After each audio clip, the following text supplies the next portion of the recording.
Yuhuhuhuhu. Halo sobat pembelajar semuanya. Gimana kabar kalian semua? Mimin doakan supaya teman-teman selalu sehat dan bahagia selalu ya. Di sini kita boleh belajar sambil makan, sambil rebahan, asal tidak ketiduran.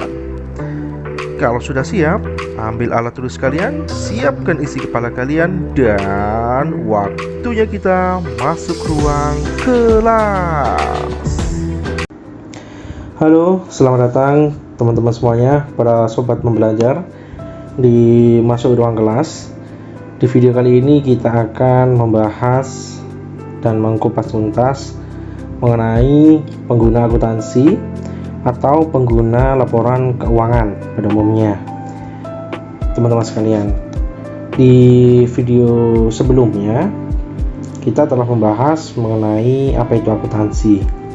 Kemudian di siklus paling akhir, yaitu akuntansi merupakan atau memproduksi sebuah laporan keuangan yang akan dilakukan analisa lebih lanjut oleh para pengguna laporan keuangan. Siapa saja pengguna laporan keuangan tersebut? Yang pertama, ada pengguna internal, adalah pihak yang secara langsung berkaitan dengan aktivitas operasional perusahaan. Contohnya adalah marketing manager, production supervisor, finance director, dan company officer ya teman-teman sekalian ya. Jadi pada prinsipnya pengguna internal adalah pengguna yang bersumber atau berasal dari perusahaan itu sendiri di bidang manajerial atau direksi teman-teman sekalian, termasuk serikat pekerja dan karyawan itu sendiri. Artinya pengguna laporan keuangan itu yang berkepentingan di perusahaan itu, yaitu pihak perusahaan itu sendiri, termasuk unsur-unsur yang ada di dalamnya. Kemudian pengguna eksternal, yaitu adalah pihak yang berasal dari luar perusahaan. Siapa saja? Antara lain investor, kreditur, pemerintah, pelanggan, auditor, maupun masyarakat teman-teman sekalian. Jadi di sini dibedakan pengguna laporan keuangan itu menjadi dua kategori. Yang pertama internal, yaitu yang bersumber atau berasal dari perusahaan itu sendiri. Yang kedua adalah pihak eksternal atau pengguna eksternal yang berasal dari luar perusahaan, yang memiliki kepentingan atas laporan keuangan perusahaan tersebut. Lalu teman-teman sekalian, bagaimana cara para pengguna laporan keuangan tersebut dalam memanfaatkan laporan keuangan atau dalam menganalisis laporan keuangan? Yang pertama yaitu pihak marketing atau pengguna internal terlebih dahulu ya teman-teman. Jadi contohnya pihak marketing ini untuk mengetahui berapa sih harga yang perlu ditawarkan untuk mendapatkan pendapatan bersih yang maksimum.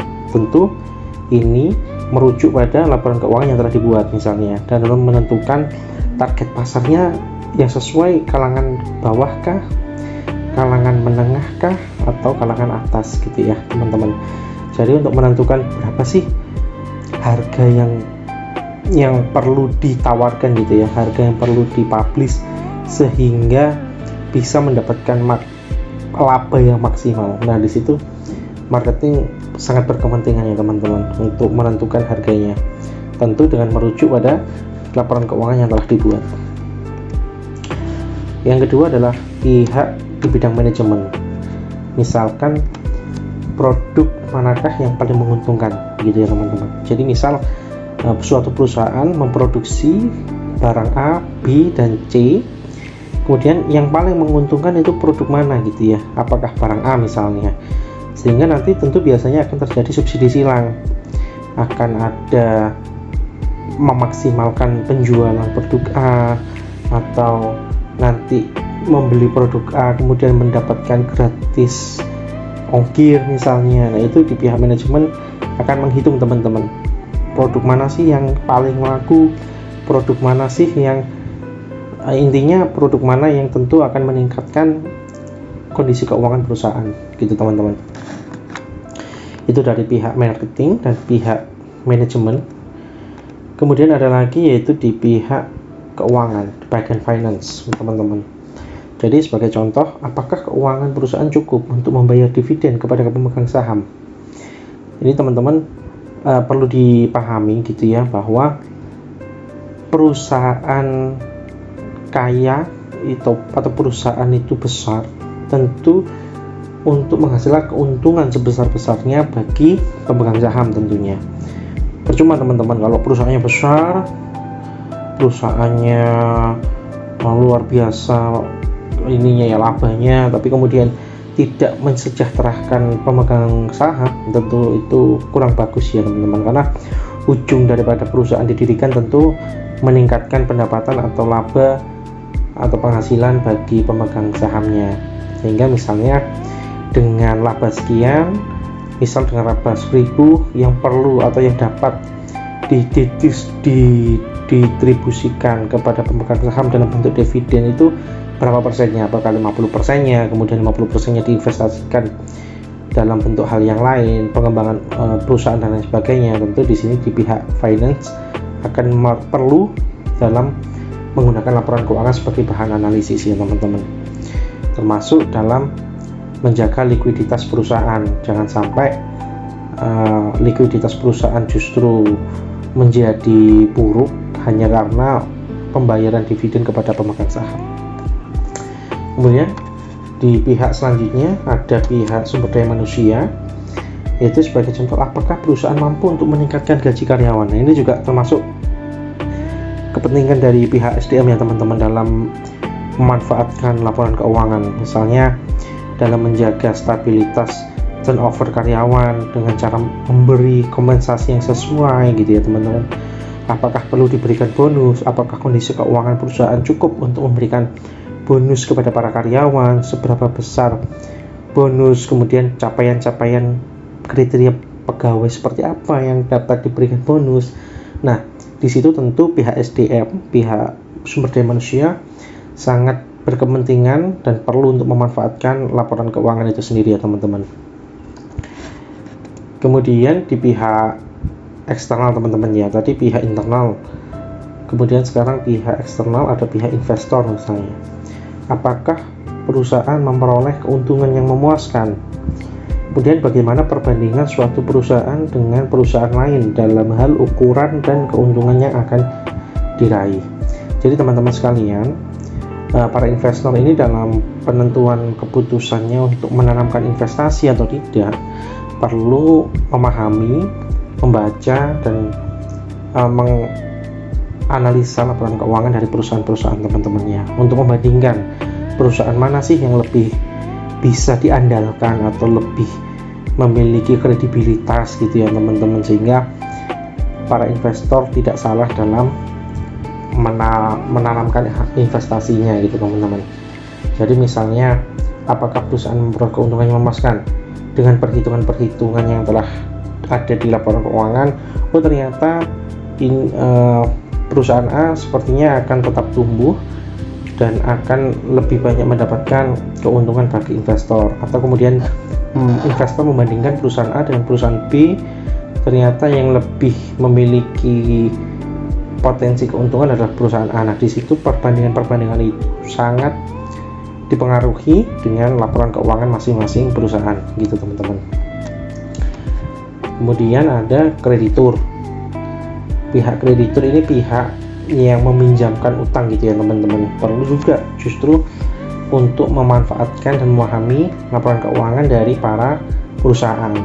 Misalnya untuk menganalisa apakah perusahaan mampu dalam hal membayar utang atas pinjaman yang dilakukan. Jangan sampai teman-teman ya, para kreditur asal aja memberikan utangnya, memberikan pinjamannya kepada perusahaan-perusahaan yang belum jelas, justru nanti akan ada kredit macet dan lain sebagainya. Makanya penting untuk para kreditur memahami dan menganalisa laporan keuangan yang telah disusun oleh perusahaan-perusahaan tersebut, termasuk dalam pembayaran bunganya teman-teman. Pasti akan sangat diperhitungkan oleh pihak kreditur. Barangkali itu teman-teman. Jadi ada dua yang telah kita bahas, pihak eksternal dan pihak internal ya teman-teman. Bagaimana cara mereka memanfaatkan dan menganalisa sebuah laporan keuangan. Selanjutnya teman-teman sekalian, para sobat pembelajar, laporan keuangan harus disusun sesuai dengan standar yang telah ditentukan, sehingga pengguna memiliki persepsi yang sama dalam memahami laporan keuangan gitu teman-teman ya. Jadi di video selanjutnya kita akan membahas dan mengupas tuntas mengenai standar akuntansi keuangan itu sendiri. Ada beberapa macam jenis standar akuntansi keuangan, nanti kita akan bahas satu persatu. Setidaknya dengan video ini teman-teman bisa memahami bahwa pihak-pihak baik internal perusahaan maupun eksternal perusahaan sama-sama memiliki kepentingannya sendiri dalam menganalisa dan mengevaluasi kinerja perusahaan, baik itu pihak internal ataupun pihak eksternal.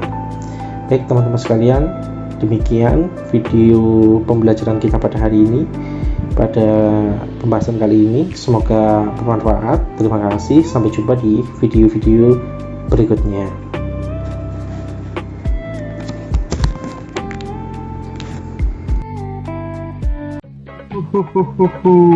Terima kasih sobat pembelajar telah menonton video dari kami.